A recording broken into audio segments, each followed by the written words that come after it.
Okay, this video is going to show how to make a magazine layout. We're copying a layout called 16 Playmakers from a soccer magazine that I've got. So I'm going to click on the assignment and go to instructions, and this is the layout we're going to copy. I'll click on that in a second. But we're going to make a folder in our period 5 folder, and we're going to call it this exactly, except you'll change it to your last name, your first name. Okay? I'm going to copy that. That's the name of the folder, and the name of the file will be that, and the name of the Indesign file will be that too. So I'm going to go over to, I'm going to use my period 0 folder for this one. I mean, Mr. Donald, my bad. You done? Yeah, I got a... All the floors done? You got under the tables too? Because Yeah. I'm looking at all that junk on the table right there. Tell me you don't see that junk on the table right there. Do you see it? I'm not even done with the tables. Under the tables. Oh.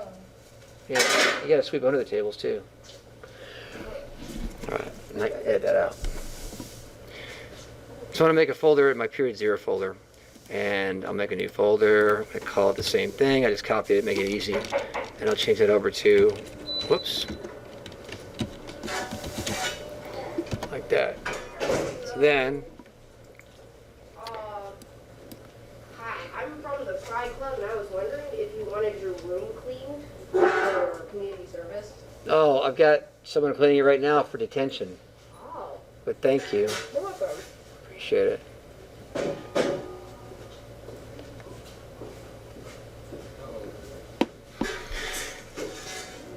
Get to edit that out too.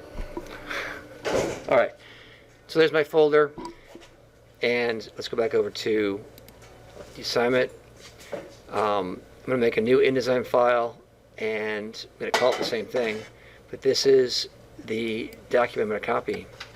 It's a 2-page layout that has 16 rectangles on each layout, or each page, okay? So it's 4 across by 4 down, and you can use the same layout create guides that you use for the calendar. So I'm going to make this layout right now in InDesign. So I'm going to get InDesign started, or open.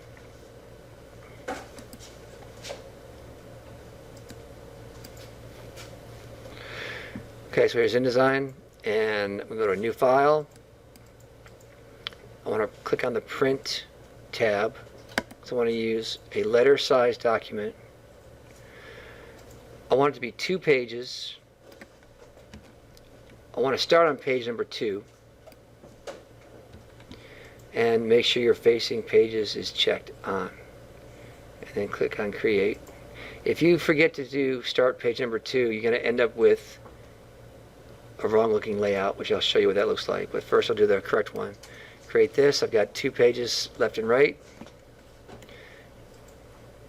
just like a book.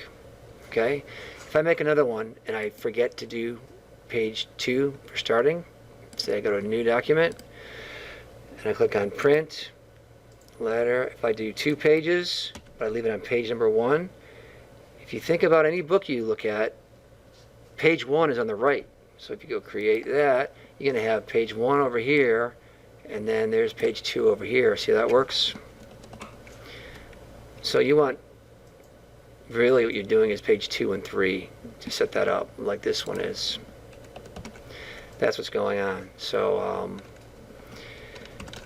just want to point that out to you. So this one I don't need anymore. So here's my double page layout, my 2-page layout. I want to go to layout, create guides, and I want to make sure I'm on margins, not page. I've been here before today, that's why it knows where I've been. Yours might be on page by default. You want to be on margins. Turn your preview on so you can see yourself work as you go. Leave your gutters alone at 1 plica, that's good. And you can go rows 4, and then columns 4. And the layout will be the same as what that picture showed. Okay, I hit OK.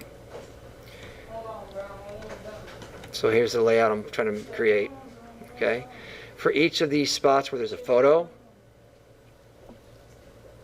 for each of the spot where the photo is here, just put a rectangle in there with a different color.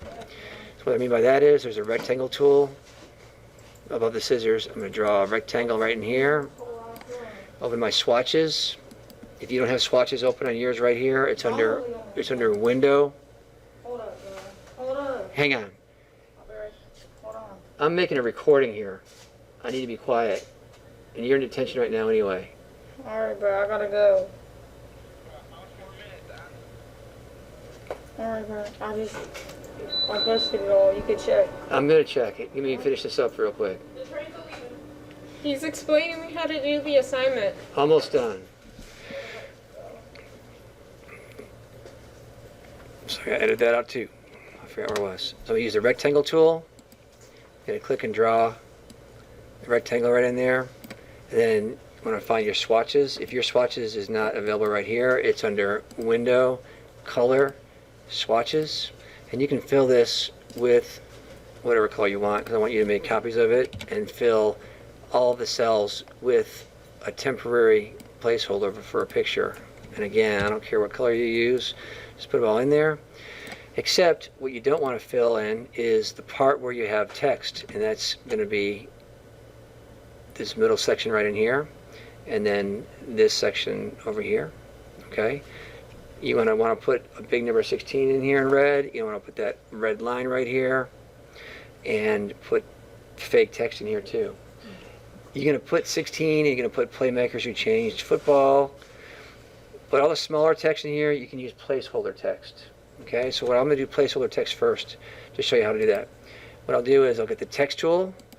You can click and drag a text frame, and then you can just simply go up to Type, Fill with Placeholder Text, and it puts fake text in here. It's not even real. It's just a bunch of junk. You can't even read it. It looks like text though, so when you're designing a page, you can look and see how it's going to look. Just put that fake stuff in there for now. For the 16 on this side, I can draw a big text frame like that one. I can put 16, Control A. I want to get a big, wide font, best that I can find. Say I use Impact, for example.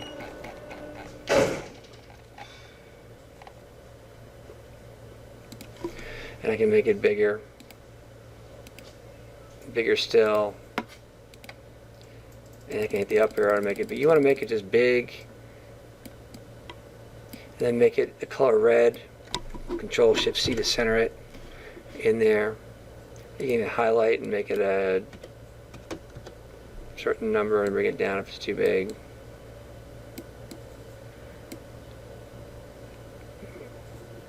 That's big. And then with your swatches, make it red.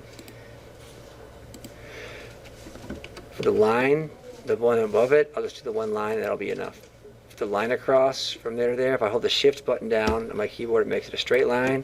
I can make the line, bring that forward, the stroke, make it red.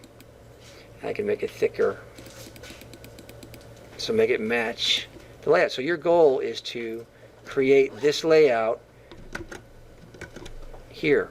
And for the next step, I'm going to be showing you how to take these pictures, and you're going to crop the pictures out from here, and you're going to put them on the layout to duplicate it. All right, so ask me if you have any questions, and that'll do it for this video for right now.